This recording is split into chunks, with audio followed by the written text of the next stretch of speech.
आते हैं, इसीलिए हम लोग उनके पास जाते हैं। क्या हमारी योग्यता है? क्या हमारे भीतर ऐसी कोई संपद है? क्या हमारे भीतर ऐसा कोई पात्रता है कि जिसके कारण हम लोग उनके पास जाए, उनके गोलोक में जाए? ऐसा कोई हमारे में इसमें गुण है? बिल्कुल नहीं है। लेकिन कृपा परवश होकर के वो नीचे आते हैं, मनुष्य शरीर धारण करते हैं और हमको कृपा के द्वारा ही बुलाते हैं। ये उनकी असीम कृपा है, महती कृपा है हम लोगों के ऊपर, और इसीलिए ये बुलाते हैं, इसीलिए सभी लोग उनके पास जाते हैं।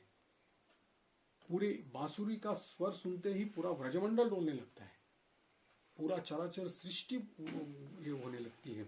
तो ये है उनकी जो बुलाना है, उनका पुकार जो है, वो उनको आकर्षण करने की उनकी जो शक्ति है वो है।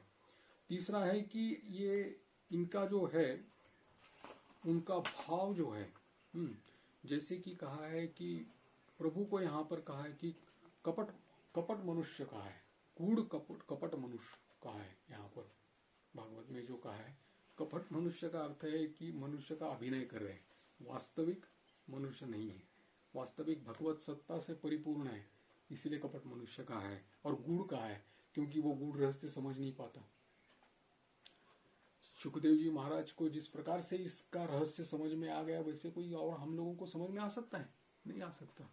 कितना भी बड़ा शास्त्री हो, पंडित हो, व्याकरणाचार्य हो, और कितना भी ये हो, जैसे कि सुखदेव जी ने जिसको जिस प्रकार से समझाया वैसे हम लोग समझ सकते हैं? नहीं।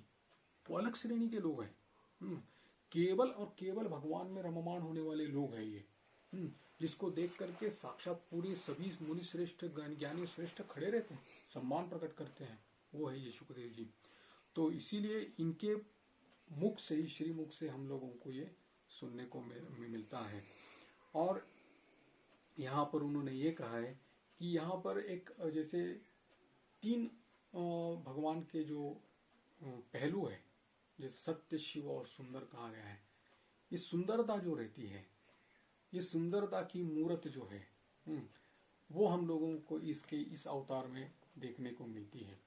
यानी कि भगवान के द्वारा जो भी स्पर्श किया जाता है, वो सब कुछ सुंदर, सब कुछ अच्छा, सब कुछ भागवतिक हो जाता है, चिदानंदमय हो जाता है वो सब कुछ। इसमें किसी भी प्रकार का पार्थिव या कोई प्राकृतिक कोई चीज इसमें नहीं रहती, क्योंकि लीला ही उनकी अपार्थिव है, क्योंकि उनकी अप्राकृतिक लीला है। और हम लोगों को समझने के लिए हम लोगों को भी अप्राकृतिक बनना पड़ता है या अपार्थिव बनना पड़ता है। और ये जो सुंदरता है जो बाहर उनके प्रकट हो रही है, उनके श्रीअंग से कहिए, उनके क्रिया से कहिएगा, शारीरिक मानसिक वाचिक जो भी है उनकी क्रिया है, उससे जो ये सुंदरता प्रकट, सुंदरता जो बाहर टपक रही है, कह सकते हैं हम लोग, जो है वो इस ग्रंथ में, यानी कि इस दशम स्कंद में जो वर्णन किया है वो भी अनन्य साधारण है। इसका इस प्रकार का वर्णन हम लोग कभी किसी इसमें देखा नहीं है। इसलिए सुंदरतम कहा है, मधुरता से भरा हुआ है और सुंदरतम भी है। अब यहाँ पर जो दशम स्कंद में 6 प्रकार की मधुरता बताई गई है, जिसका हम लोग पूरा आस्वादन करने वाले हैं। क्योंकि भगवान की लीला कथाएं किसने नहीं सुनी, सबने सुनी हुई है, लेकिन उसकी जो माधुर्य है आज भी उसकी कम नहीं हुई, उसका रस आज भी कम नहीं हुआ है। तो उनके 6 जो अलग अलग हम लोगों को दिखाई पड़ते हैं, जैसे पूरे दशम स्कंद में है, वैसे देखा जाए तो पूरे भागवत में ही है, लेकिन विशेष करके दशम स्कंद में जो है वो है उनकी रूप माधुरी, उनकी गुण माधुरी, उनकी लीला माधुरी, उनकी प्रेम माधुरी, उनकी रस माधुरी और उनकी वेणु माधुरी। ये 6 प्रकार है अलग अलग की। उनकी पहली है उनकी रूप माधुरी, फिर है उनकी गुण माधुरी, लीला माधुरी, प्रेम माधुरी, रस माधुरी और वेणु माधुरी। ये 6 प्रमुख उनकी जो है मधुरता है, उसमें पूरे ग्रंथ, पूरे दशम स्कंद में हम लोगों को दिखाई पड़ती है। और ये कैसी है? रूप, उनका रूप कैसे है हम लोगों ने तृतीय स्कंद में देखा था। उन्होंने, प्रभु ने जो मोहक अनुपम सुंदर मोहन श्याम कहा है ना, जो उन्होंने जो रूप धारण किया है, इस अवतार में जो रूप धारण किया है, अपने ही प्रतिबिंब को आईना में देख करके मोहित हो गए हो, अपने ही प्रतिबिंब को दर्पण में देख करके मोहित हो गए, मुग्ध हो गए, इतना मोहक रूप उन्होंने धारण किया है। और उस चित्ताकर्षक जो रूप उन्होंने जो धारण उसकी जो माधुरी है उसके कारण हजार जो भी देखता है वो उनकी तरफ खींचा जाता है अपने आप अनायास। उसके लिए कोई बालक बालिका वृद्ध कोई भी उसमें कोई फर्क नहीं है उसमें, सभी प्रकार के। यहाँ तक कि स्वयं शुकाचार्य जो जड़ समाधि में थे उनको जड़ समाधि से नीचे लाना था, इसलिए व्यासदेव जी ने लकड़हारे को एक श्लोक की रचना की जिसमें भगवान की रूप माधुरी की वर्णना की है। और उनको कहा था कि ये श्लोक तुम उनके पास जाकर के बोलना। जैसे ही वो श्लोक उच्चारण किया, क्योंकि भगवान की रूप माधुरी उसमें वर्णित है, तो वैसे ही सुखदेव जी का जो मन था जो जड़ समाधि में था वो नीचे आ गया, आंखों में आंसू आ गए। जड़ समाधि के बाद चिन्मय दर्शन उनको हो गया, प्रभु का दर्शन हो गया। और फिर उन्होंने आस पास देख करके देखा कि ये कौन बोल रहा है, ये किसकी वर्णना है। इसलिए वो लकड़हारे से पूछते ये श्लोक कहाँ से मिला तुमको, ये कौन है, इसका श्लोक का ये कौन है। तो बोलते हैं श्लोक के बारे में तो हम नहीं जानते, लेकिन जिसने हमको श्लोक सिखाया उसके पास ले जाना चाहते हैं आपको, क्योंकि उन्होंने वो कहा है। फिर पिता के पास वो ले गए, उनके पिता के पास ले गए। तो ये रूप माधुरी उनकी जो है इतनी चित्ताकर्षक है कि जिससे पूरा मतलब उनका जो ये है, स्वयं साक्षात सुखदेव भी वहां पर चिन्मय दर्शन करके फिर भागवत के, क्योंकि वो साक्षात उसको अध्ययन करके जीवन चलते फिरते भागवत हो गए। ये उनकी रूप माधुरी है। और रूप माधुरी के बाद में हम लोग देखेंगे उनकी गुण माधुरी। भगवान के तो अनंत गुण है, गुणों की तो कोई यत्ता नहीं है। जैसे कि गीता में कहा है कि नान्तोस्ति मम दिव्यानाम विभूति नाम परंतप एषत उद्देश्यतः प्रोक्तो विभूतेर विस्तरो मया। मेरे गुणों का, मेरी विभूतियों का कोई अंत नहीं है, इसलिए मैंने तुमको विस्तार पूर्वक इसमें बताया है। यद् यद् विभूतिमत् सत्वं श्रीमत ऊर्जितमेव वा तत्तदेवावगच्छत्वं मम तेजोस संभवम्। कहा है कि जो जहाँ जहाँ भी तुमको कहीं विशेषता, कहीं शक्ति का प्रकाश, जहाँ कहीं इसी प्रकार की भागवतिक प्रकाश तुमको देखने को मिलेगा, वहां समझना मैं वहां पर मेरी विभूति है, ऐसा उन्होंने कहा है। तो ये गुणों का उनका ये है। और फिर इन्हीं गुणों के आकर्षण से आत्माराम मुनि भी वहां पर खींच के ले गए। भागवत में जो श्लोक है, आत्मारामश्च मुनयो निर्ग्रंथापि उरुक्रमे कुर्वन्ति अहेतु की भक्तिम इत्थम भूत गुणो हरि। ये कहा है, यानी कि क्या, मुनि जो है विशेष करके सुखदेव जी महाराज के बारे में कहते हैं, मननशील है, आत्माराम है, निर्ग्रंथ यानी कि किसी भी प्रकार की वासना ग्रंथि उनमें नहीं है। लेकिन ऐसे मुनि श्रेष्ठ भी क्या, उनके भगवान को प्रेम करते हैं, अहेतु की भक्ति करते हैं। क्यों? इत्थम्भूत गुणो हरि, उनके गुणों का आकर्षण ही इतना है कि उनको प्रेम किए बिना रहा नहीं जा सकता, उनको प्रेम किए बिना रहा नहीं जा सकता। इसीलिए तो प्रभु के जो गुण जो है, उस गुणों के द्वारा आकर्षित होकर के सभी, यहाँ तक कि ब्रह्मज्ञानी लोग, सुखदेव जैसे ब्रह्मज्ञानी लोग और कौन हो सकते हैं जो कि समाधि अवस्था और उसकी श्रेष्ठ ज्ञानी श्रेष्ठ जो है, वो भी भगवत कथा बोलने पर उन लोगों को आनंद हो रहा है। उसकी लालसा सबके मन में है ना, ये लालसा, क्योंकि गुणों का कोई अंत नहीं, वो वर्णन करते करते उसका कोई ये नहीं मिलता, इतना आनंद मिलता है। स्वयं महादेव जी ने अपने पत्नी व पार्वती जी को रामचरित का गायन किया था, काकभूषुंडी जी को भी सुनाया। और जब काकभूषुंडी जी पक्षियों की सभा में जब ये करने लगे, राम कथा का गायन करने लगे, तब महादेव जी स्वयं हंस रूप धारण करके उसमें गए, क्योंकि भगवत कथा की जो लालसा है उनके मन में, कि उसका बार बार सुने, बार बार उसके गुणों का श्रवण करे। ये है उनकी गुण माधुरी।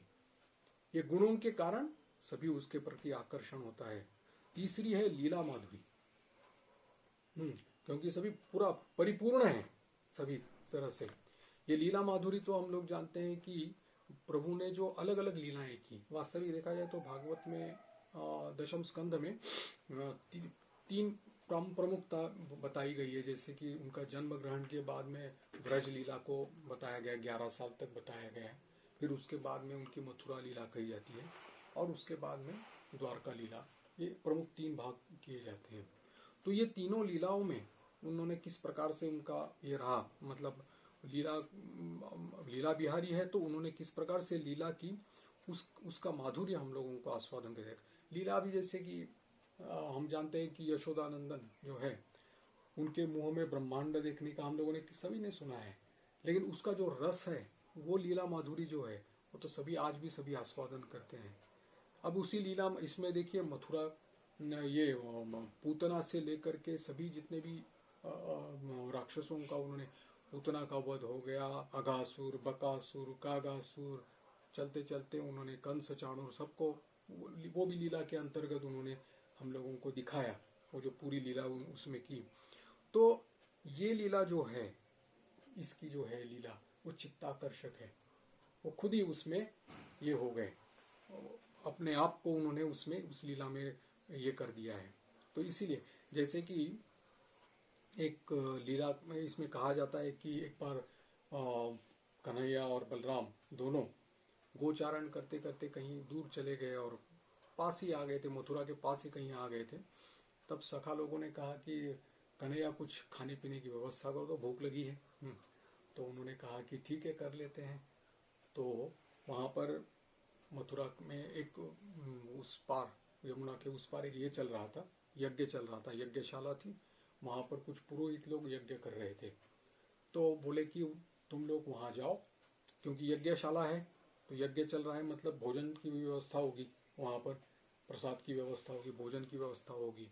तो तुम जाकर के पहले पुरोहित लोगों को साष्टांग प्रणाम करना और हाथ जोड़ करके प्रार्थना करना कि कन्हैया और बलराम आए हैं, उनको भूख लगी है, तो आप थोड़ा उसकी व्यवस्था कर दीजिएगा।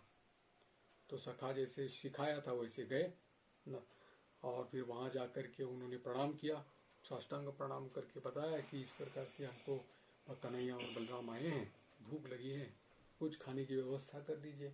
लेकिन पुरोहित लोग अपने यज्ञ करने में इतने व्यस्त थे कि उन्होंने उसके ऊपर ध्यान ही नहीं दिया, उनकी तरफ देखा भी नहीं। और कुछ देर खड़े रहने के बाद में वो सखागण जो थे वो वापस चले आए।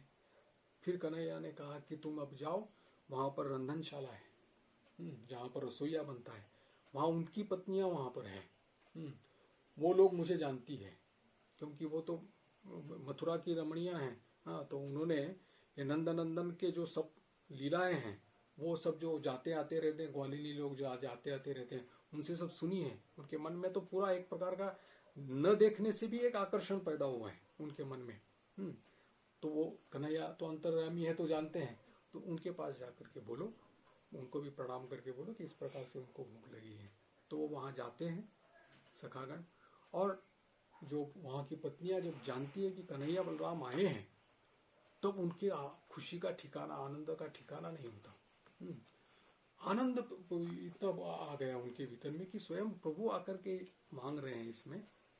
और फिर वो उन्होंने अपने ही जो वहां पर जो रसोई बनाई गई थी, यज्ञ के लिए बनाई गई थी, उसमें उत्तम उत्तम भोज्य पदार्थ जो थे वो थाली में सजा करके पूरा सब वहां पर पत्नियां लेकर के गई, जहां पर कन्हैया बलराम थे, और सबको लोगों को खिलाया।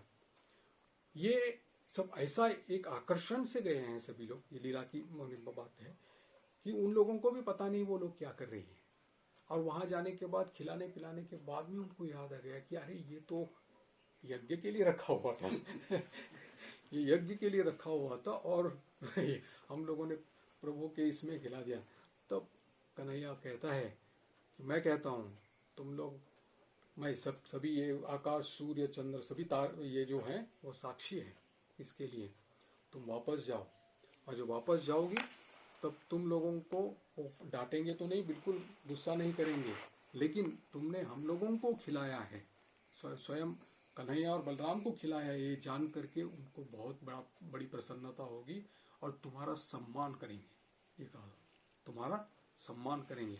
और वास्तविक की वो जो वापस जाती है तब उनको जब पता चलता है कि अरे साहब कौन आए थे मांगने के लिए, अन्न मांगने के लिए कौन आए थे, तो उनको बड़ा अफसोस होता है। अरे बोले प्रभु स्वयं आकर के मांगने लगे और हम लोगों ने उसको नजरअंदाज कर दिया इस प्रकार से।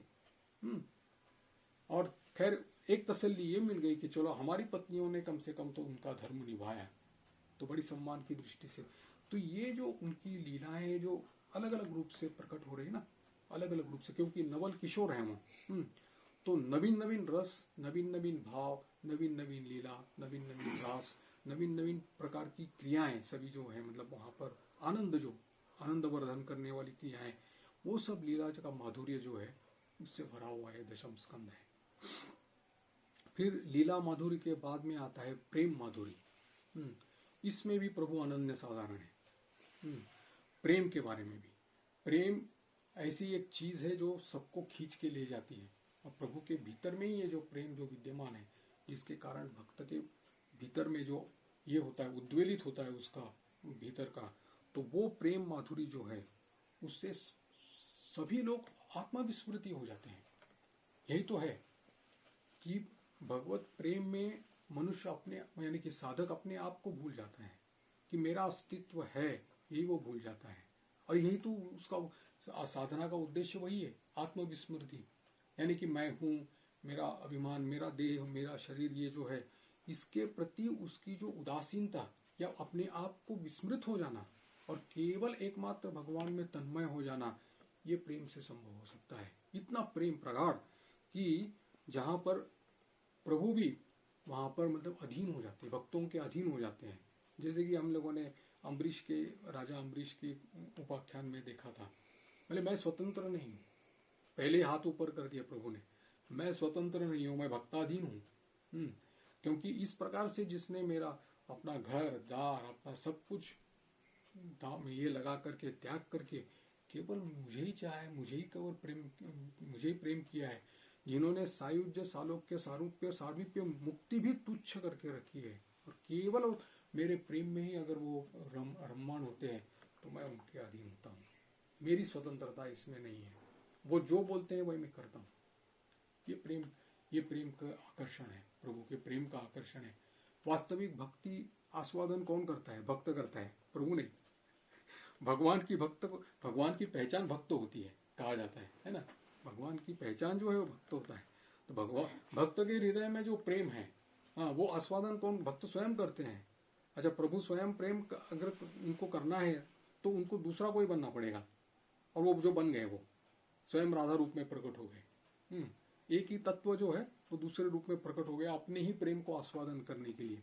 वो प्रेम भी इसमें है, जहां पर पूरे अपने भागवत पुराण में, महापुराण में राधा शब्द का नाम भी नहीं है, यहाँ पर कहीं भी नहीं, कहीं भी नहीं। आगम निगम अगोचर कहा गया है, उसको लुप्त है। आप जहाँ जाइए वृंदावन में भी देखिएगा गद्दी सेवा है, मुकुट रखा हुआ है, विग्रह नहीं।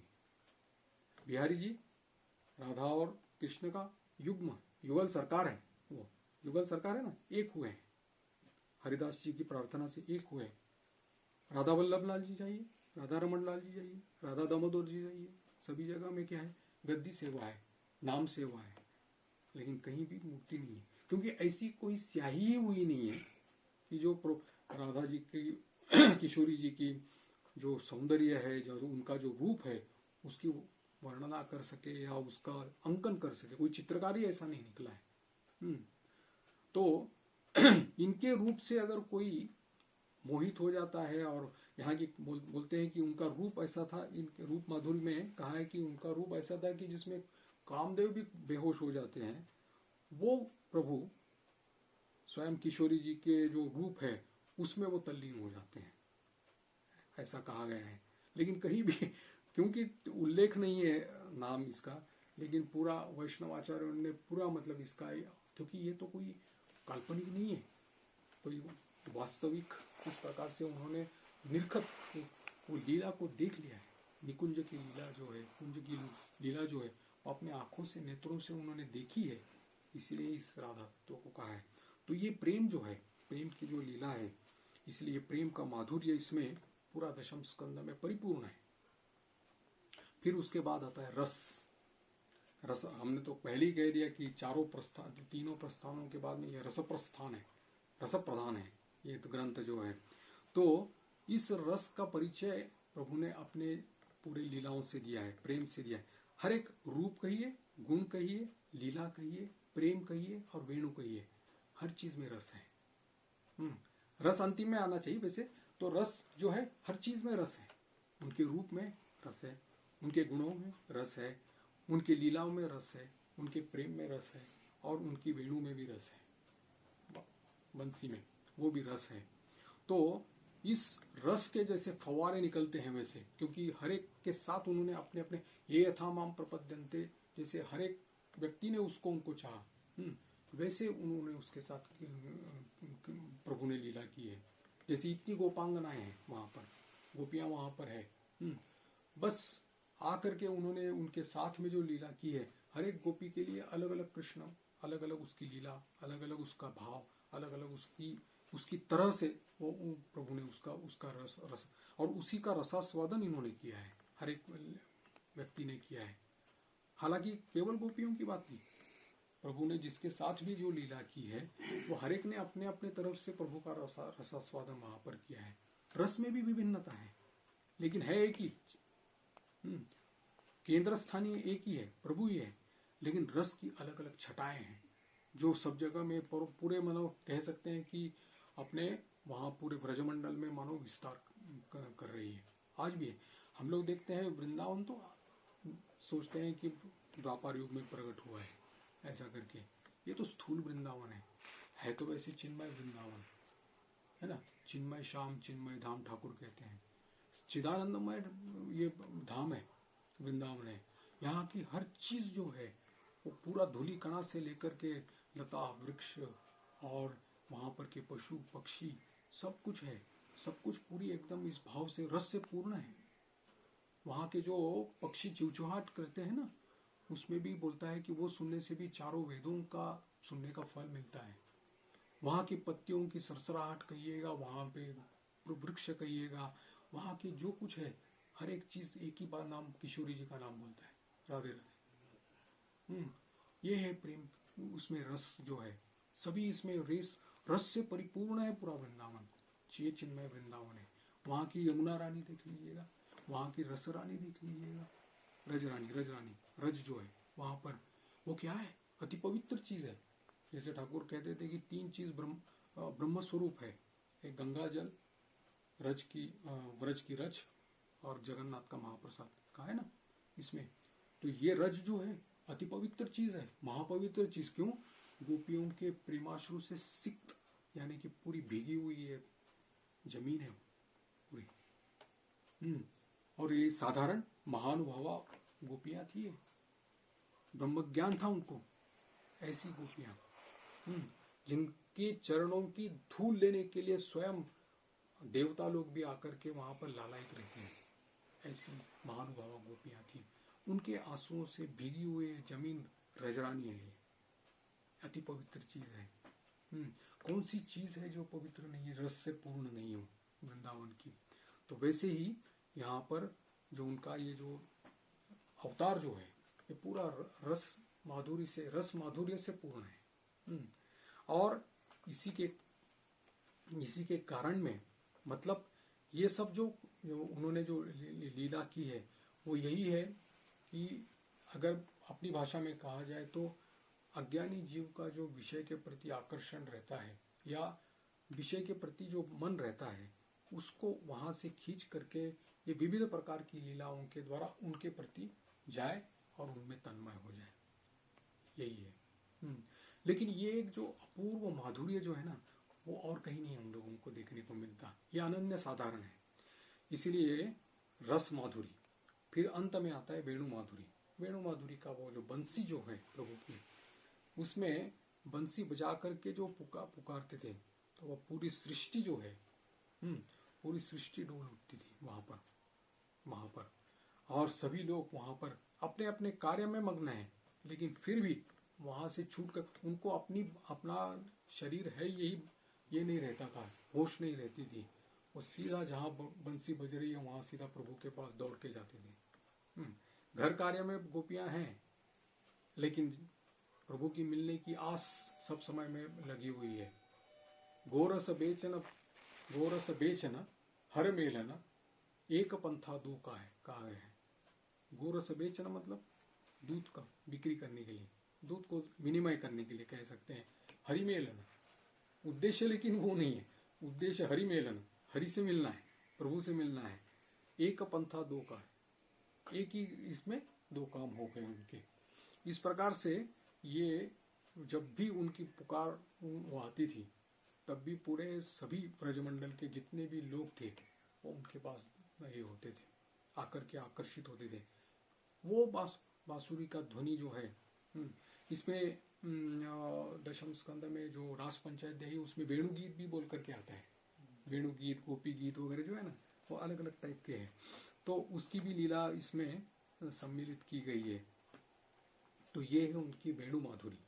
तो इस प्रकार से 6 प्रकार के माधुर्य से पूर्ण है ये।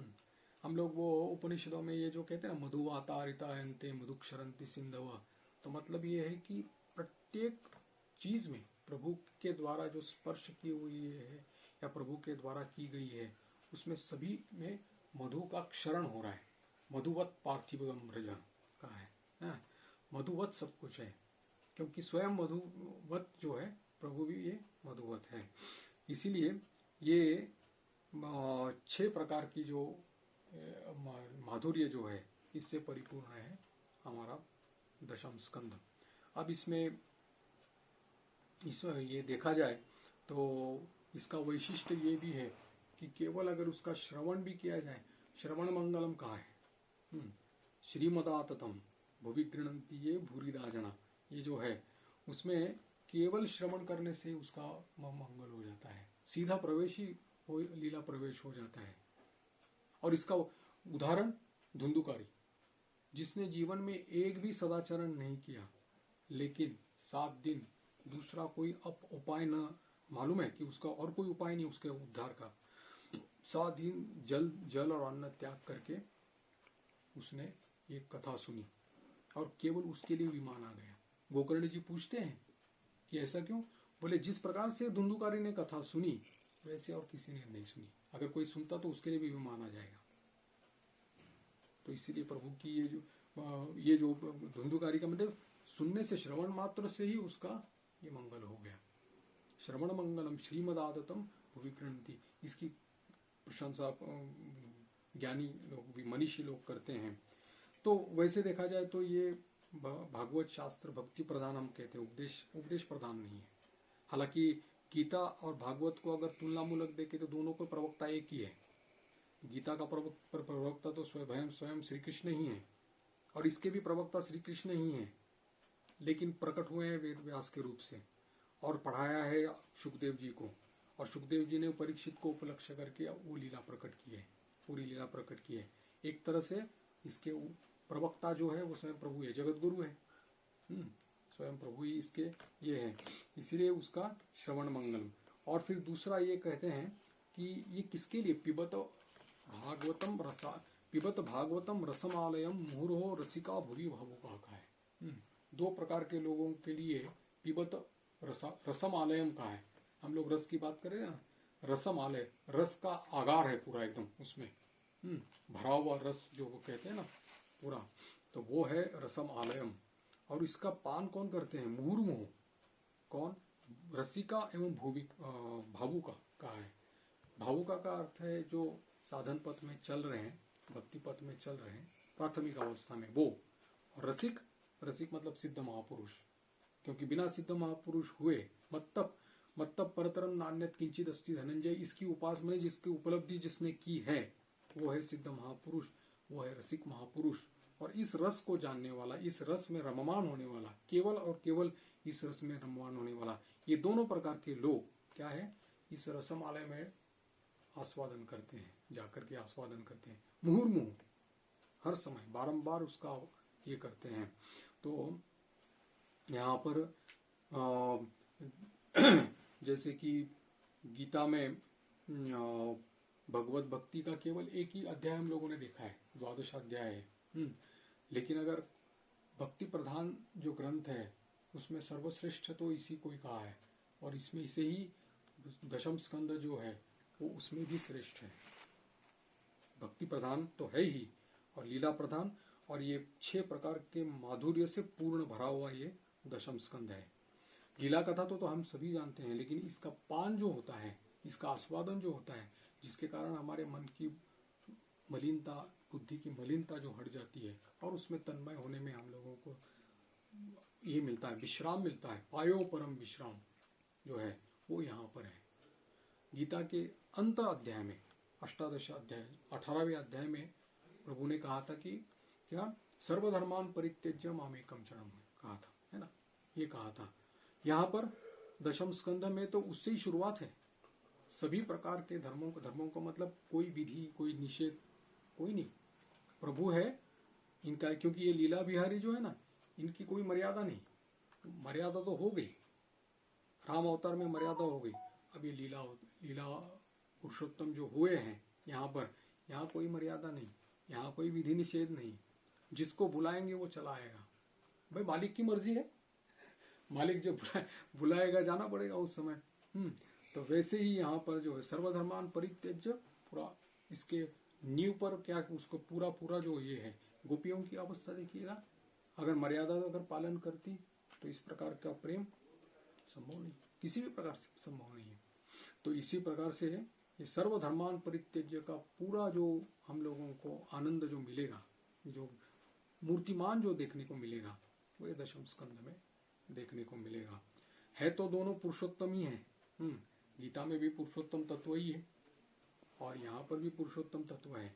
लेकिन गीता तत्व दृष्टि से तत्व तात्विक आलोचना उसमें है, क्योंकि अर्जुन को तैयार करना है इसलिए, और यहाँ पर रस प्रधान है इसलिए, और ये रस के रसिक जो रहते हैं वही उसका आस्वादन कर सकते हैं। और इस रंग से संग चढ़ता है, बोलते हैं ये संग से रंग चढ़ता है। तो जब सत्संग का कोई आनंद लेता है, इसमें सत्संग, सत मतलब क्या, सच्चिदानंद स्वरूप जो सत है वो सत, उसका जो संग करने से जो आनंद मिलता है वही से, उसी से जो तन्मयता आती है, उसी से जो सब कुछ समझ आता है। क्योंकि बाकी और कोई किसी भी प्रकार के विधि निषेध, व्रत, उपवास, कठोरता, तपस्या किसी भी प्रकार की काम में नहीं आती यहाँ पर। फिर क्या है, क्योंकि यहाँ पर पहला ही उसका सूत्र ये है, सर्वधर्मान परित्यज्य, कोई विधि निषेध नहीं, केवल और केवल प्रभु में रममाण होना, यही है। ये है यहाँ का, ये जो सुंदरता, सौंदर्य जो है, ये माधुर्य जो है ना, वो हम लोगों को और कहीं नहीं देखने को नहीं मिलता। ये इस अवतार की मानी विशेषता है। ठाकुर भी वृंदावन गए थे, माँ भी वृंदावन में गई थी, तो उन्होंने जब बिहारी जी देखने गए, ठाकुर गए थे, बोले 2 बार से ज्यादा नहीं देख पाया मैं। क्यों? भाव विवल हो जाते थे उसमें। और वो भी भगवान तो भक्त के प्रेम में बंधे जाते इतने कि उसमें एक बार तो उसकी कथा आती है कि बिहारी जी स्वयं वहां से गायब हो गए, मंदिर से गायब हो गए। भक्त, कोई एक भक्त, प्रेमी भक्त था, जिसके प्रेम से विवल होकर के वो उसकी कुटिया में चले गए वहां पर। दूसरे दिन पुरोहित मंदिर खोलते तो श्री विग्रह नहीं, बिहारी जी गायब। खोजते देखा यहाँ पर जाकर के कुटिया में किसी इसमें भक्त इसमें, इसलिए वो झांकी दर्शन उसके लिए है। वो जो करते हैं ना, पर्दा घुमाते हैं, पर्दा ये करते हैं, क्योंकि अगर ज्यादा टकटकी करके देख रहे हैं, प्रभु से आंख लड़ाए अगर उसमें, तो बस हो गए, प्रभु उसके हो गए। क्योंकि ये आंख से आंख अगर लड़ गए और प्रभु ने अगर उसको इशारा कर दिया, तो बस वो जो घसीटा जाएगा उसके पथ में, तो उसका कोई ये नहीं, उस पथ में घसीटा जाएगा। और ये उसका रास्ता जो है प्रभु कृपा से अपने आप वो उसके प्रति आकर्षित खींचा जाएगा, ये है। और इसीलिए प्रभु भी उसके भक्ताधीन रहते हैं, प्रेमाधीन रहते हैं। कहीं ऐसा ना हो कि स्वयं बिहारी जी चले जाए वहां से, ऐसा ना हो जाए, इसलिए वो झांकी दर्शन वो दिखा देते हैं। एक बार दिखा दिया फिर बंद कर दिया, एक बार दिखा दिया बंद कर दिया, ये उसके पीछे की ये है। तो इसमें ये जो है रस जो है, ये रस प्रधान होने के कारण में ये भागवत का जो स्थान है, यानी कि इस लीला का दशम स्कंद का स्थान है, अनन्य है। क्योंकि प्रभु इस श्रुति में ही उसको कहा है रसो वही सह का है, रस स्वरूप है। और यही तो जानना चाहते हैं वहां उपस्थित जितने भी मुनि श्रेष्ठ लोग हैं कि क्या सचमुच मनुष्य धारण करके भी ये रस उसमें है। इसका उत्तर ही उसमें इस दशम स्कंद में हम लोगों को मिलता है। तो आज यही इसी के साथ एक भूमिका के तौर पे हम लोगों ने आज इसको देखा, क्योंकि किसी भी ग्रंथ को या किसी भी इसमें जाना है तो पहली उसकी भूमिका प्रस्तावना जरूरी है। उसको बोलते हैं कि अर्थवाद बोलते हैं। अर्थवाद का अर्थ है प्रशंसा। प्रशंसा इसलिए की जाती है कि हम लोगों को उसमें रुचि उत्पन्न होती है। हाँ, इसी श्रोत्र बुद्धि प्ररोचनाय कहा जाता है। क्यों? क्योंकि जैसे कहते हैं कि अभी ध्यान से सुनिएगा, ऐसा कहने से आपकी दृष्टि मेरे तरफ आकर्षित हो जाती है। इसलिए उसको कहा गया कि ये प्रशंसा इसलिए की जाती है, उसका ग्रंथ का महात्म्य जो है, यानी कि उस जो पढ़ने जा रहे हैं, उसकी जिसका चिंतन हम करने जा रहे हैं, उसका महात्म्य सब लोगों को मालूम हो जाता है दशम स्कंद का जो है।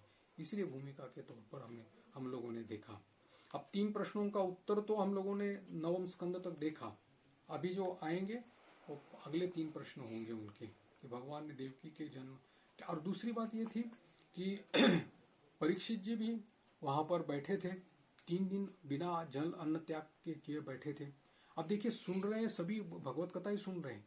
आकर्षण जो बोल रहा हूं ना मैं, वो ये है कि तीनों सभी लोग वहां पर सुन रहे हैं, लेकिन किसी के चेहरे पर विषाद की छाया नहीं, या किसी के चेहरे पर शोक भी नहीं। सुखदेव जी सीधे वहां आ जाते हैं, उनके द्वारा पूजित होकर के सीधे लीला कथा माने प्रारंभ कर देते हैं, है ना। वहां पर वो ये नहीं बोलते अरे अरे बहुत बेचारा परीक्षित ऐसा हो गया, इसने तक्षक ने ये कर दिया। कोई व्यवहार नहीं।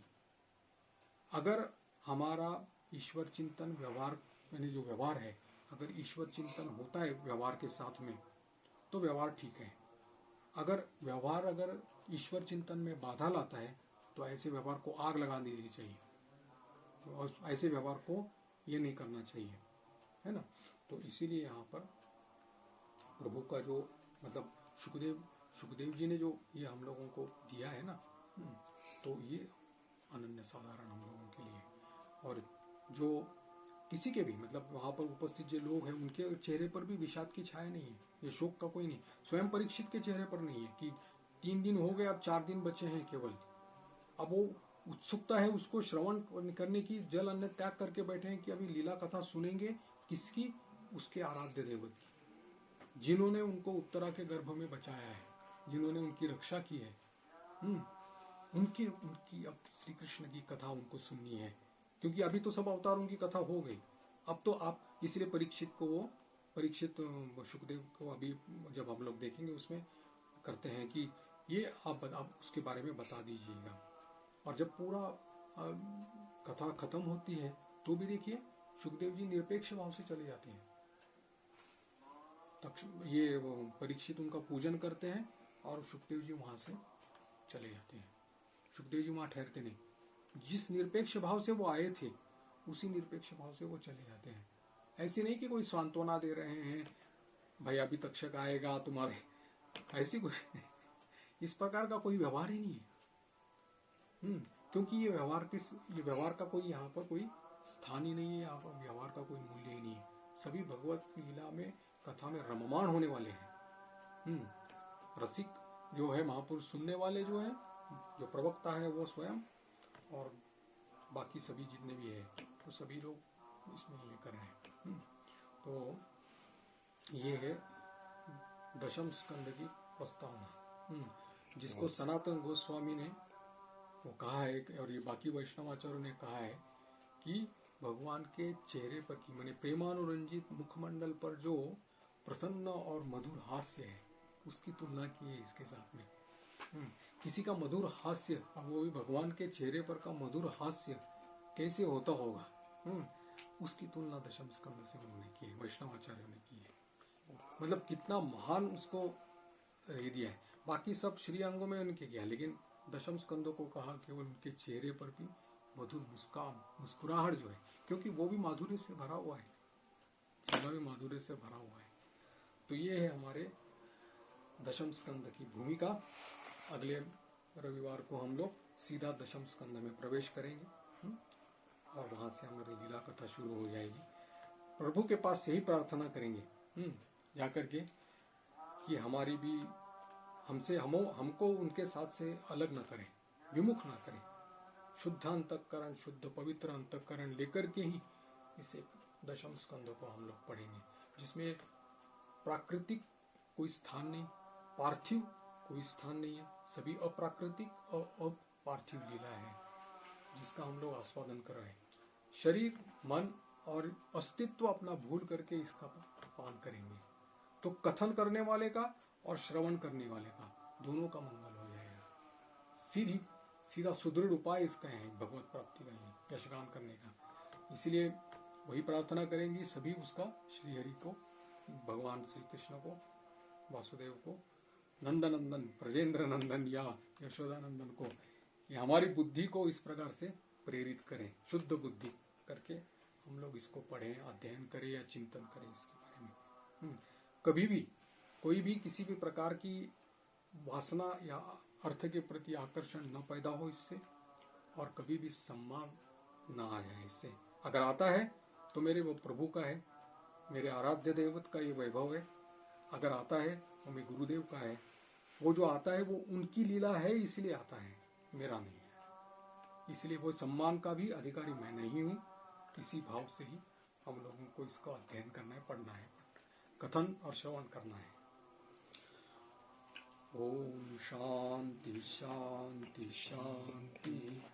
हरि ओम तत्सत्। श्री राम कृष्णार्पणमस्तु।